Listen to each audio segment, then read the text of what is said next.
வணக்கம். மாலை முரசு செய்திகளை விரிவாக பார்ப்பதற்கு முன் தலைப்புச் செய்திகள். ஒலிம்பிக் நிறைவு விழாவில் பிரான்ஸ் அதிபர் இமானுவேல் மேக்ரான், அவரது மனைவி மேக்ரான் ஆகியோருடன் பங்கேற்பு.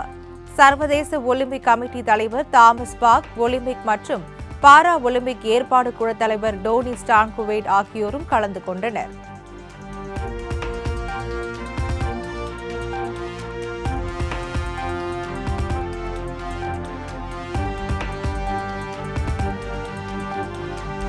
நாற்பது தங்கம், 44 வெள்ளி, 42 வெண்கல பதக்கங்களுடன் பதக்கப்பட்டியலில் முதலிடம் பிடித்தது அமெரிக்கா. 91 பதக்கங்களுடன் சீனா 2ஆம் இடத்திலும், 45 பதக்கங்களுடன் ஜப்பான் 3ஆம் இடத்திலும் பிடித்து அசத்தல்.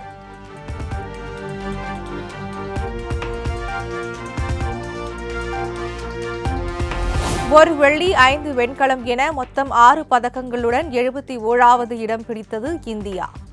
ஒரு தங்கப் பதக்கத்துடன் பாகிஸ்தான் 62வது இடத்தை எட்டியது.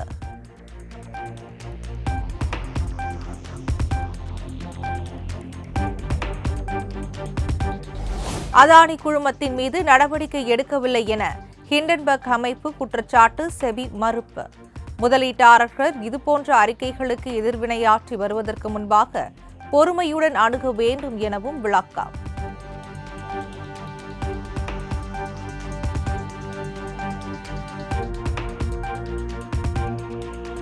செபி அமைப்பு தலைவர் மாதவி பூரிபுஜ் ராஜினாமா செய்யாதது ஏன்? முதலீட்டாளர்கள் பணத்தை இழந்தால் அதற்கு பிரதமர் மோடியும் கௌதம் அதானியும் பொறுப்பேற்பார்களா எனவும் ராகுல் காந்தி கேள்வி.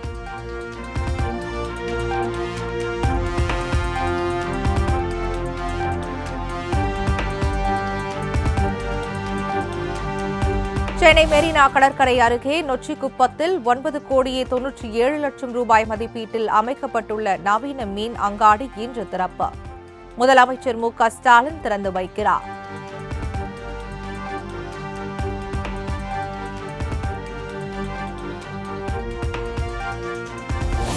புதிதாக கட்டப்பட்டுள்ள நவீன மீன் அங்காடியில் கடைகளை ஒதுக்கீடு செய்யும் பணி இன்று முதல் தொடக்கம். சென்னை மாநகராட்சி தகவல்.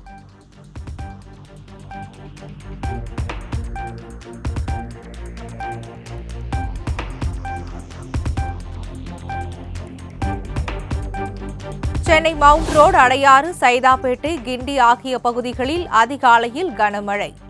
1000 விளக்கு, அண்ணா சாலை, அசோக் நகர், ஈக்காட்டு தாங்கல் உள்ளிட்ட பகுதிகளிலும் மிதமான மழை பெய்தது.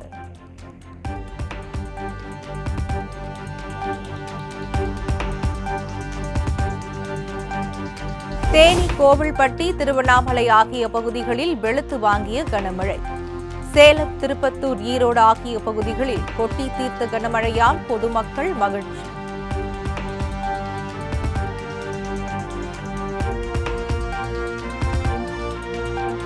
வந்தவாசி அருகே கனமழை காரணமாக 100 ஏக்கர் நெற்பயிர்கள் நீரில் மூழ்கி சேதம். ஏரியின் கால்வாயை தூர்வாராததே காரணம் என விவசாயிகள் குற்றச்சாட்டு. மழையில ஃபுல்லாவே செடி எல்லாம் நாத்து எல்லாமே வேஸ்டா போயிடுச்சு. பொன்னி எல்லாம் நட்டோம். பொன்னி ஃபுல்லாவே 2 நாள் மழைக்கே ஃபுல்லா தண்ணி தேங்கிடுச்சு. இந்த காவா பார்த்தீங்கன்னா, அந்த காவா கொஞ்சம் தூர் வரீங்கன்னா நல்லா இருக்கும். அந்த காவால ஃபுல்லாவே தண்ணி தேங்கி கைனி ஃபுல்லா நாசமாயிடுச்சு. ஃபுல்லாவே கொஞ்சம் மழை. இது எங்களுது மட்டும் இல்லை, இது ஃபுல்லாவே எங்க சீக்கிரம் வந்து ஒரு 200 கிராமம் 200 வீடு இருக்கு. 200 வீடு வந்து பார்த்தீங்கன்னா ஒரு 300 ஏக்கரா இருக்கு. 300 ஏக்கராவும் இதே மாதிரியே தான் பயிர் எல்லாம் வேஸ்ட் ஆயிடுச்சு ஃபுல்லாவே. இது கொஞ்சம் காவா மட்டும் கொஞ்சம் அகலப்படுத்தி கொடுத்தீங்கன்னா.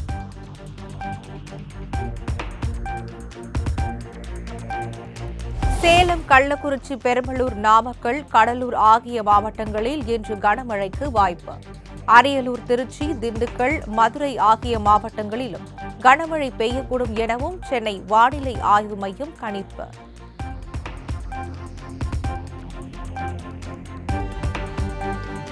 தருமபுரி, சேலம், ஈரோடு, நீலகிரி, கோவை ஆகிய மாவட்டங்களில் நாளை கனமழைக்கு வாய்ப்பு. திருப்பூர், நீலகிரி, தேனி, தென்காசி ஆகிய மாவட்டங்களிலும் கனமழை பெய்யும் எனவும் சென்னை வானிலை ஆய்வு மையம் தகவல்.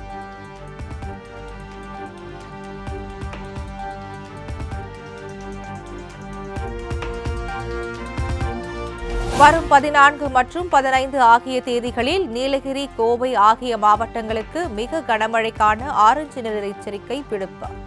சென்னை வானிலை ஆய்வு மையம் அறிவிப்பு.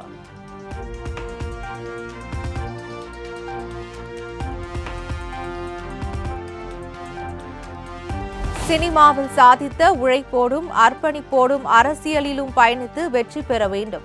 நடிகர் விஜய்க்கு MP கனிமொழி அறிவுரை. விஜய் அவர்களோட குடும்பத்தோடு பழக்கம் இருக்கிறது.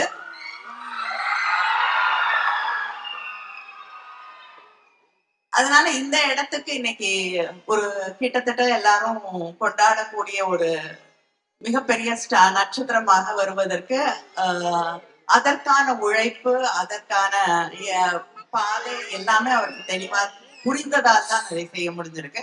அதனால அதே தெளிவோடும் அதே உழைப்போடும் அவர் தொடர்ந்து பயணம் செய்ய வேண்டும்.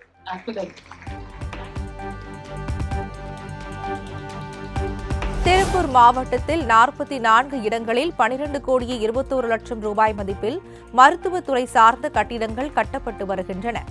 மக்கள் நல்வாழ்வுத்துறை அமைச்சர் மா. சுப்பிரமணியன் தகவல். 44 புதிய மருத்துவத்துறை சம்பந்தமான கட்டிடங்கள் 112 கோடியே 21 லட்சம் ரூபாய் செலவில் கட்டும் பணிகள் நடைபெற்றுக் கொண்டிருக்கிறது. மாண்புமிகு தமிழ்நாட்டின் முதலமைச்சர்களுடைய வழிகாட்டுதலோடு 44 புதிய மருத்துவமனைக்கு சம்பந்தமான கட்டிடங்கள் நடைபெறும் மாவட்டமாக திருப்பூர் மாவட்டம் இருந்து கொண்டிருக்கிறது. திருப்பூரை பொறுத்தவரை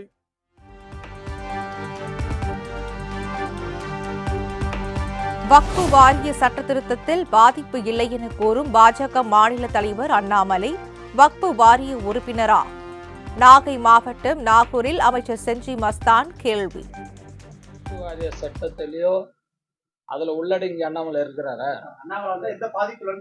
இல்லைங்க, பாதிப்புன்னா யாருக்கு தெரியும்? இப்போ ஒருவேளை சாப்பிடாதவன போய் ஆமா நீ சாப்பிடாத இருக்கிறதால எந்த விதமான பாதிப்பு இல்லை அப்படின்னு சொன்னா என் பசி எனக்கு தெரியும் அப்படின்வாங்க. அண்ணாமலைக்கும் அந்த சட்ட திட்டத்துக்கும் செயல்பாடுக்கும் அவரால் அது முழுமையா வக்ஃபு வாரிய திருத்த சட்டத்திற்கு எதிராக உச்சநீதிமன்றத்தில் வழக்கு தொடரப்படும். இந்திய நாட்டில் இஸ்லாமியர்கள் வாழக்கூடாது என மத்திய அரசு நினைப்பதாக இந்திய யூனியன் முஸ்லிம் லீக் தேசிய தலைவர் காதர் மொய்தீன் சாடல். சொல்லும் போது முஸ்லீம்களுக்கு சட்டம் எதுக்கு அப்படின்னு சொல்ற மாதிரி தானே இந்த சட்டம். அதனால வக்ஃப் சட்ட திருத்தம் என்பது வக்ஃபை அழிக்கக்கூடிய ஒரு சட்டமாக நினைக்கிறோம். இந்த அழிக்கக்கூடிய சட்டம்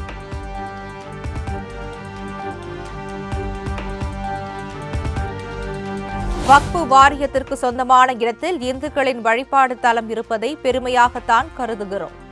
நாகையில் வக்ஃபு வாரிய தலைவர் அப்துல் ரஹ்மான் பேட்டி. சூரியூர் கிராமமாக இருக்கட்டும், எதுவாக இருந்தாலும் கோயில் இருப்பதை வைத்து ஏன் இப்படி மத துவேஷ பிரச்சாரம் செய்கிறார்கள் என்பதுதான் நமக்கு வேதனை. வக்ஃப் இடத்தில் கோயில் இருப்பது என்பதை பெருமிதமாக நினைக்கிறோம். இருக்கட்டும், அதை நம்பி வணக்க வழிபாடுகள் செய்யக்கூடியவர்களுக்கு நம்ம உறுதுணையாக இருப்போம் தான். நம்ம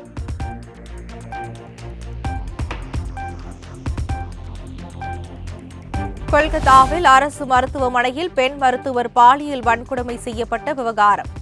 இன்று முதல் பணி புறக்கணிப்பு போராட்டத்தில் ஈடுபட போவதாக இந்திய மருத்துவர்கள் சங்கம் அறிவிப்பு.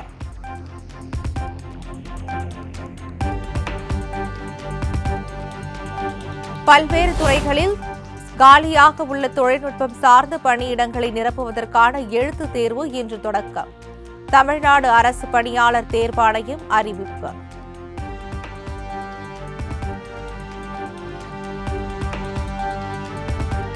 சட்டவிரோத பணப்பரிமாற்ற வழக்கில் ஜாமீன் கோரி முன்னாள் அமைச்சர் செந்தில் பாலாஜி தாக்கல் செய்த மனு.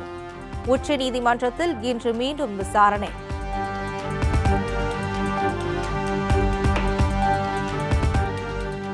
சட்டவிரோத பணப்பரிமாற்ற வழக்கில் கைதான ஜாபர் சாதிக்கின் நீதிமன்ற காவல் நிறைவு. சென்னை முதன்மை அமர்வு நீதிமன்றத்தில் இன்று மீண்டும் ஆஜர்படுத்தப்படுவதாக எதிர்பார்ப்பு.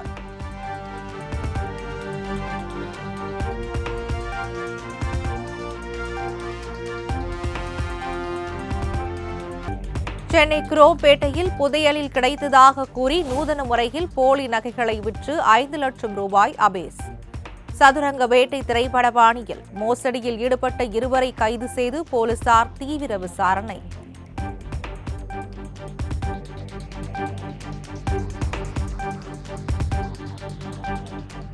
மகாராஷ்டிரா மாநிலம் பந்தராவிலிருந்து வேளாங்கண்ணிக்கு வரும் 27 மற்றும் செப்டம்பர் 6 ஆகிய தேதிகளில் சிறப்பு ரயில்கள் இயக்கம். வேளாங்கண்ணி திருவிழாவை முன்னிட்டு தெற்கு ரயில்வே அறிவிப்பு.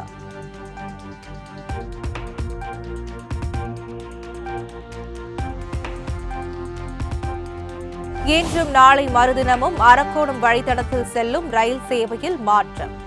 ரயில்வே பணிமனையில் நடைபெறும் பராமரிப்பு பணி காரணமாக சென்னை ரயில்வே கோட்டம் அறிவிப்பு.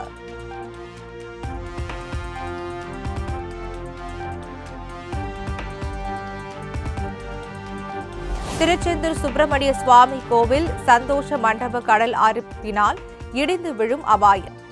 கோயில் நிர்வாகம் உரிய நடவடிக்கை எடுக்க வேண்டும் என பக்தர்கள் கோரிக்கை.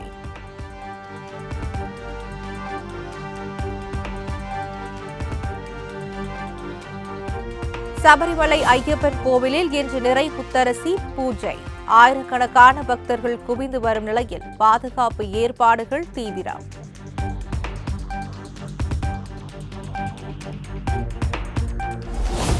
காங்கிரஸ் முன்னாள் தலைவர் ராகுல் காந்தி மீதான அவதூறு வழக்கு.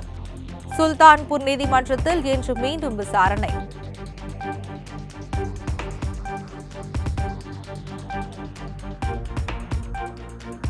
முறைகேடாக பணியில் சேர்ந்த வழக்கில் கைது செய்யப்பட்ட முன்னாள் IAS அதிகாரி பூஜா கேத்தர் முன்ஜாமீன் கோரிய மனு. டெல்லி உயர்நீதிமன்றத்தில் இன்று விசாரணை.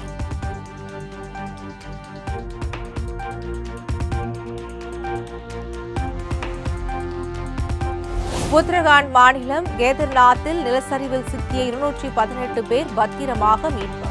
ராணுவ ஹெலிகாப்டர் உதவியுடன் பாதிக்கப்பட்ட பக்தர்களை காப்பாற்றிய ராணுவ வீரர்கள்.